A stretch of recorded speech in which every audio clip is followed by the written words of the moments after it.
नमस्कार शेतकरी मित्रांनो, कांदा उत्पादक शेतकरी बांधवांसाठी आताच्या क्षणाची सर्वात महत्त्वाची आणि मोठी बातमी। कांदा भाव संदर्भातील कांद्याचे भाव या ठिकाणी वाढलेले आहे। 4700 रुपयापर्यंतचे मार्केट गेले आहे। कांदा भाव आणखीन वाढू शकतो का? तर वाढू शकतो। कारण काय सध्याची कारण आहे, कांद्याच्या भावात वाढ होण्याचे काय कारण आहे, काय नाही, सविस्तर संपूर्ण थोडक्यात संपूर्ण लाईव्ह अपडेट आपण एवढ्याच्या माध्यमातून जाणून घेण्याचा प्रयत्न करणार आहोत। तरी महाराष्ट्रातील तमाम कांदा उत्पादक शेतकरी बांधवांना एकच विनंती आहे, व्हिडिओ शेवटपर्यंत बघा। अतिशय महत्त्वाचा हा व्हिडिओ असणार आहे। महाराष्ट्रातील तमाम कांदा उत्पादक शेतकरी बांधवांसाठी शेवटपर्यंत नक्कीच हा व्हिडिओ बघावा, ही कळकळीची विनंती महाराष्ट्रातील तमाम कांदा उत्पादक शेतकरी बांधवांसाठी असणारच आहे। चला तर मित्रांनो, काय सविस्तर संपूर्ण सखोल संपूर्ण बातमी शेवटपर्यंत नक्कीच बघावी। नंतर तुमचं मत प्रतिक्रिया त्या संदर्भात काय आहे काय नाही ते कमेंटच्या माध्यमातून तुम्ही मांडू शकता। महाराष्ट्रातील तमाम कांदा उत्पादक शेतकरी बांधवांपर्यंत तुम्ही हा व्हिडिओ सुद्धा शेअर करू शकता। चला तर मित्रांनो, सुरुवात करतोय। स्क्रीनवर शकता लासलगावात कांदा कडाडला, उन्हाळी कांद्याच्या भावात मोठी वाढ बघू शकता। लासलगाव बाजार आवारात शुक्रवारी उन्हाळी कांद्याच्या भावात मोठी वाढ झाली आहे। पावसाळ्यापूर्वी मशागतीच्या कामात शेतकरी व्यस्त असल्याने तसेच बाजार भाववाढीच्या अपेक्षेने कांदा उत्पादक आपल्या चाळीत कांद्याची साठवण करीत असल्याने बाजारात आवारात सध्या कांद्याची आवक कमी प्रमाणात होत आहे। देशांतर्गत बाजारपेठेत कांद्याची मागणी वाढल्याने भावात किंचित प्रमाणात वाढ झाली आहे। येथील बाजार आवारात सोमवारी कांद्याचे 10,128 क्विंटल कांद्याची आवक झाली आणि काल 2500-2700 रुपयापर्यंतचे बाजारभाव भेटले। पिंपळगाव बसवंत या बाजार समितीमध्ये तर या ठिकाणी 2700 पासून ते 3000 रुपयापर्यंतचे मार्केट भेटले। आणि सोलापूर बाजार समितीचं सांगायचं काम नाही, आपण कांदापट्टी आपल्या चॅनलच्या माध्यमातून तुम्हाला दाखवली आहे।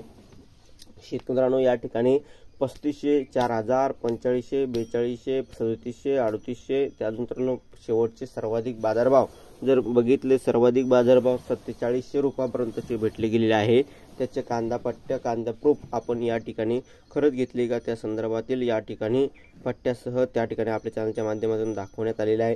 केंद्र सरकारने 7 डिसेंबर 2023 रोजी कांदा निर्यात बंदीचा निर्णय घेतला आणि मार्च 2024 मध्ये त्यास मुदतवाढ दिली आणि ऐन लोकसभा निवडणुकीत प्रक्रिया सुरू असताना 4 मे रोजी निर्यात बंदी उठवली आणि कांदा निर्यात बंदी व निर्यात शुल्कात या निर्णयामुळे 5 महिन्यात कांदा उत्पादक किमान 250-250 कोटीहून अधिक रुपयाचे या ठिकाणी आर्थिक नुकसान झाले आहे। कांदा निर्यात बंदी उठवण्याच्या निर्णयाचा कोणताही लाभ उमेदवारांना झाला नाही। उलट कांद्याचे आगार असलेले नाशिक, धुळे मतदारसंघात कांदा उत्पादकांची कांद्याच्या माळा घालून प्रचारात व मतदानवेळी आपला रोष व्यक्त केला आणि सत्ताधाऱ्यांच्या डोळ्यात पाणी आले आणि तसंच झालं।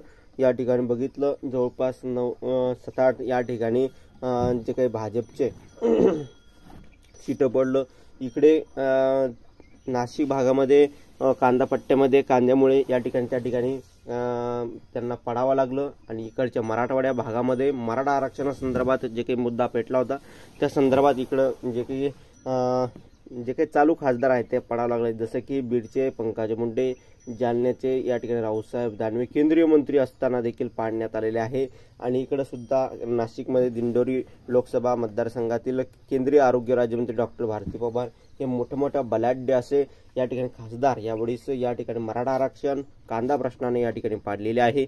आणि अशा प्रकारची ही महत्त्वाची अपडेट असताना तुमच्यापर्यंत पोहोचली। व्हिडिओ जर आवडला असेल तर नक्कीच लाईक करा, शेअर करा, चॅनलला सबस्क्राईब करा। धन्यवाद मित्रांनो, माझा व्हिडिओ शेवटपर्यंत बघितल्याबद्दल। भेटू माहितीपूर्ण कांदा बाजाराच्या अपडेट्स, तोपर्यंत इथेच थांबतो। जे महाराष्ट्र सबस्क्राईब करा।